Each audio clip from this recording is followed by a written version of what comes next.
I think deep inside me is some sort of beast that really has been chained up for a long time. Right. And that I call it being in a golden jail.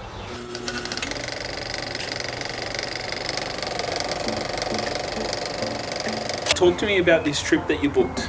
I can talk from only my take on it, but I took the trip because I wanted to go back to the country, because I absolutely love country people, so we could have some conversations with them and see how life was and is down there. And I also took the trip to get out of my business and create a space for other people to step up and run the business without me. And I also took this trip to get some clarity on my relationship and, you know, to just have some fun and spend some time with Gaz. What about you, Gaz? Why'd you take the trip? Well, a bit of an adventure. Get out of my comfort zone and experiment with just a bit of freedom around not having a fixed agenda every day, and be open to what might happen, and have some fun with you. And plenty did happen. So one of the things that we did was you decided that you wanted to be a lot more practical. But is that the first time you've ever tried to put a chain on a bike? No. Well, how come you couldn't do it? Well, you didn't give me long enough. You intervened. You interrupted me. I was on my way there. I was just a bit concerned about how dirty my hands were getting. Not just give up the normal practical things to, like, normally Joe does the practical things, so you decided, well, this time I'm going to do it. Being practical is not my normal way of doing things, and I've been trying to avoid being practical most of my life, so make sure they weren't going to upset my fingers. But no, you just interrupted me. I think it came because I relate practical to manual labour. Right. Right. Doing manual labour and working at onerous tasks. So the more I can avoid those, the more I can breeze through life. Well, you told me there at one stage you had your hands out. You go, look how soft these are. I've never done a bloody day of manual labour in my life, and you're proud of it. Well, I think George Costanza in an episode of Seinfeld, he became a hand model. Right. And that inspired me as well. This is a 1 in a million hand. That's what comes from avoiding manual labour your whole life. and that to me is a compliment. That's a compliment, righto. Yeah. So you're a man that uses your brain, not your hands. That's the whole purpose of having a brain, yes. So the other thing that really kind of stood out about our trip was you kept taking risks. We climbed on a swing bridge. Get inside the bridge, you fucking mad prick. I'm going. Then we went to the Grampians, and there was a balcony rock, which was about 2 kilometres in the air, and you kind of thought you'd just dangle your legs over the edge and see how that felt. Right, that'll do, Gaz.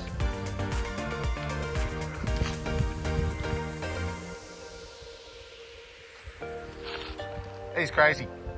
And then when we're in Yarrawonga, you can't swim, yet you tried to swim out to the middle of the Murray to retrieve a football that you never got, and were lucky to get back. You need to hurry up because it's drifting pretty quickly. Look what Gaz did. Kicked our brand new footy in the... There he goes. Have a look at this.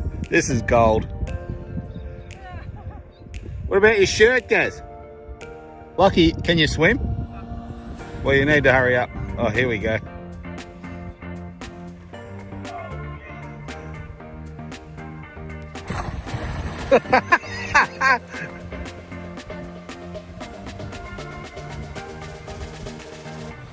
That's desperation, Gaz. Well, I've seen it all now. Can he get back? That's the question. Is it nice in? Well, don't worry about the footy. Just get back. It's only $10 worth for the footy. Gaz? Yeah, well, don't worry about it. Oh, fuck Gaz. I'll be able to get it at the other bridge. It's drifting. It's like he can't let it beat him. Have a look at him. Unbelievable. The bloody thing keeps moving. Just don't worry about it, Gaz. Otherwise, you're going to be too far. It's going quicker than you are. Don't make it so I've got to get in the water and frickin' save him. Come on, Gaz. There's the footy. How's your swimming going, Gaz? Geez, you're a crap swimmer. Just lie on your back. Just lie on your back and kick. That's it. You're nearly at the wall. Just kick a few times. Kick a bit. I haven't had a swim for a few years. Well, that was humorous. Another little challenge. That didn't work too well, Gaz. What the hell were you thinking with all this risking your life stuff? I think deep inside me is some sort of beast that really has been chained up for a long time. Right. And that I call it being in a golden jail. But then when I get into an environment where I can just take a few risks, it's like I'm doing what I really, there's an angle to that brings me alive, which is not there in my normal existence. And I desperately want to find that angle in my normal existence, but I can't seem to put that in the same space. Does that make sense? Yeah. I put it down to having the foot on the brake and the other foot on the accelerator at the same time. Right. Now, at some point, the brake has got to come off.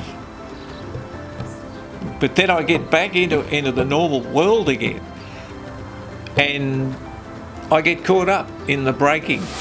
Okay. So, what was the best thing about our trip? What did you love the most? oh, that's a good question. Meeting people for the first time. A lot of people, friends of yours, relatives of yours, and strangers. Yeah, you're going to say, you little beauty. Yeah. People who run motels, all sorts of people. They were good, the people that ran the motels, weren't they? They were great, and quickly getting a sense of a relationship going with absolute strangers. Yeah.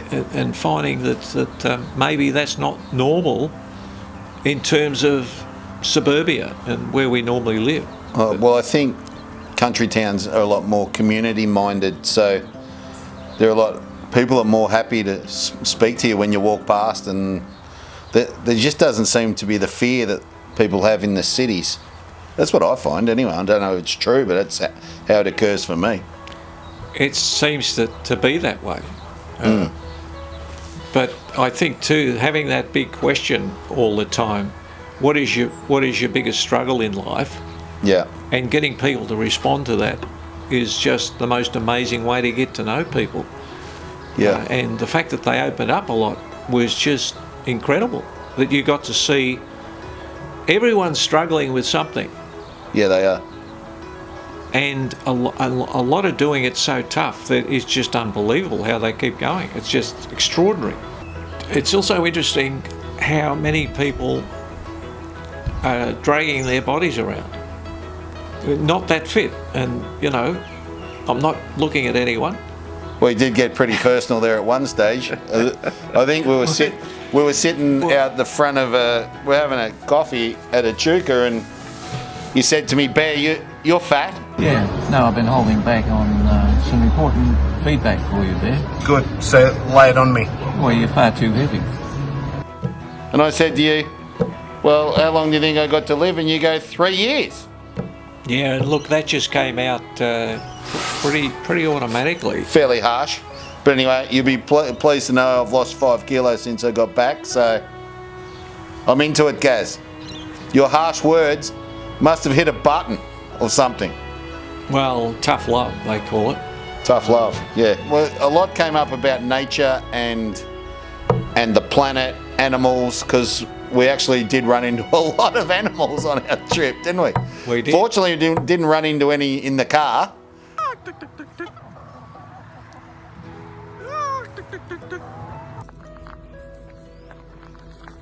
Yo, bush chooks.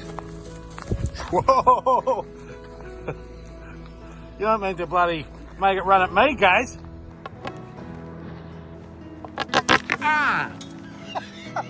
Hey! What I loved about our trip away, the thing I loved the most was we just made it fucking fun. We didn't have a plan, we just did what we felt like. We didn't have anyone telling us what to do. We just did what we wanted, when we wanted, and that was it. And that was awesome. That was like 3.5 weeks of bliss. Get up when you want, get on the bike, have a ride, go climbing up the mountains, even swim in the bloody Murray if you wanted. But you know, that was the freedom of the trip I loved, that like I don't experience in life, because normally you got your jobs and your businesses and your responsibilities, and to get away and kind of not have any real responsibilities for a little bit of time was just such a good feeling. Such a good feeling, I want to do it more. Well, I think that one thing that we did really well was to actually not argue about a decision. It was hear each other out for maybe a minute or two and then go, right, well, okay, fair enough, let's do it. Yeah, we didn't have one argument. It was like if someone said they wanted to do something, the other one just agreed. Yeah. And we did it. We stayed in motels for 80 or 90 bucks a night, and we just had a lot of fun. I don't think you need a lot of money to have a lot of fun. I think you can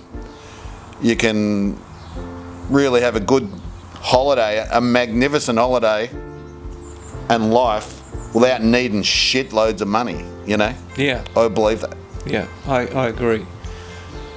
So- I think it comes back to your routines and your habits, normal routines. We were out of routine, therefore the unexpected started to happen at different times.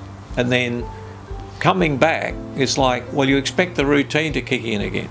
Yeah. You don't make time for the unexpected. So there's an opportunity there. Yeah, I can see that. All right, Gaz, well, thanks for coming on the trip with me. I loved your company. It was brilliant, and let's do it again sometime soon. I'd like that. Yeah, let's do that. Boom. You little beauty! That was shocking, Gary.